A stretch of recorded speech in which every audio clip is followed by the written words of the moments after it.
Greetings, YouTube. The other day I had an unpleasant interaction with a social conservative. In fact, was someone that made an effort to return to my channel even after having been blocked and was blocked again because they're transphobic bigot. Um, but in the exchange, they said two things which I found were kind of interesting. One, they called me a radical social progressive, and I'm going to have to admit, I do in fact want everyone to possess human rights. I know that comes as a shock to some of you, but I do in fact want that. And the second, they threw up a trans straw man, a trans boogeyman, if you will. And that was the concept that radical social progressives want to take 10-year-olds, force them into hormone therapy, and make them trans. That's a particularly warped narrative. It's another straw man, a boogeyman. It doesn't exist. It never has existed. It never will exist. Even if someone were desiring to be on hormone therapy, that doesn't kick in until you're in puberty. Now, what I find fascinating about this is that progressivism would like everyone to possess civil liberties and human rights, and would like trans people to have the capacity to express their gender identity as they choose. That's it. We want everyone to be able to express their gender identity as they want. Now, I'm cisgender. And for the longest time, a lot of people thought of cisgender as the default. And thought anyone that falls outside the cisgender category was weird or warped or strange. But I'm using cisgender specifically because I'm trying to explain that cisgender and transgender are just two different ways of looking at gender identity. That's it. That's all. And progressives want everyone to be able to express their gender identity as they desire. Now, in my case, I came into the world, I was assigned the gender identity of a man, and it fits me. I'm comfortable with it. I got no problem with it. But here's the thing.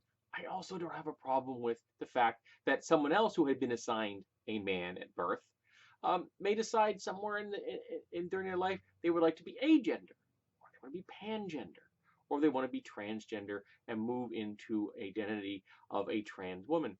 What do I care? It has no adverse effect on my life.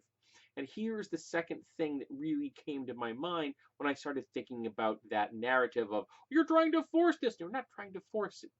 We just want people to have the right to express their gender identity as they desire. Okay? What underlies this social conservative narrative is fear, particularly fear of trans women. Because the idea that your gender is not coded into your DNA, that your gender is a social construct, that it is something that can be edited, altered, that your perspective on your gender can change, is deeply unsettling to some men, terrifying to them. Because the implication is that they themselves could possess feminine characteristics, and they are terrified of that. Because our toxic masculinity and the patriarchy has conditioned most people to view the feminine as negative. Femininity equals negativity in their minds. So the idea that someone that was assigned the gender identity of a man could make a decision that they no longer want to possess that identity, or they want to expand on that identity to include other things, or in case of an agender person, to include no gender identity of any kind, is deeply unsettling. The idea that another person could be expressing themselves the way they desire is seen as threatening to the toxically masculine man. The very existence of a trans woman is seen as a threat, which is why violence against trans women is so incredibly high, particularly violence against black trans women. It's horrible.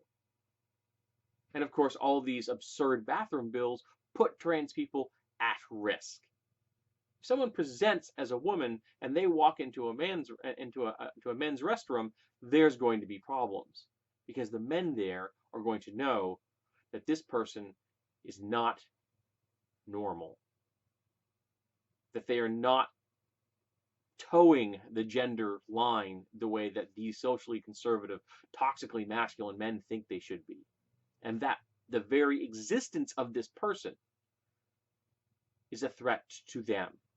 And that is a deeply depressing and sad worldview.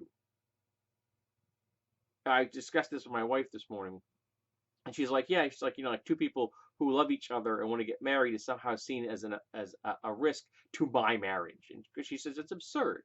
What does it matter if two people want to get married? How does that affect my marriage? And it doesn't.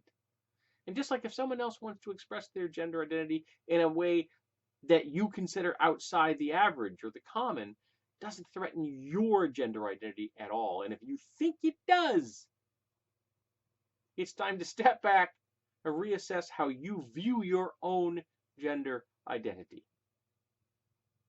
And maybe you need to start looking into what that means. I'm not saying that fearful cisgender men want to become trans, no. But they may have feminine aspects within themselves that they've been ignoring, they've been downplaying, and they're scared of them. And some of those feminine aspects are things as expressing their emotions, being loving and caring to other people, being vulnerable. And all of these things are seen as feminine and are viewed by the toxically masculine man in a negative light. And there, right in front of them, is someone who has said, I'm going to embrace my gender identity the way I want to embrace my gender identity. And some men find that deeply threatening. Someone else's existence isn't a threat to you. Someone else's gender identity isn't a threat to you. And no one is forcing 10-year-old cisgender people into becoming trans. That is a trans boogeyman, a straw man. An argument put forth by terrified social conservatives because the world around them is simply admitting to reality that trans people have always existed and they always will exist. And I would love if we could get to a point in our society where someone's gender identity was immaterial, where every job application doesn't have, what's your gender identity? Doesn't matter. Where we get rid of Mrs. and Mrs. and we just call people by their name and we come up with something different.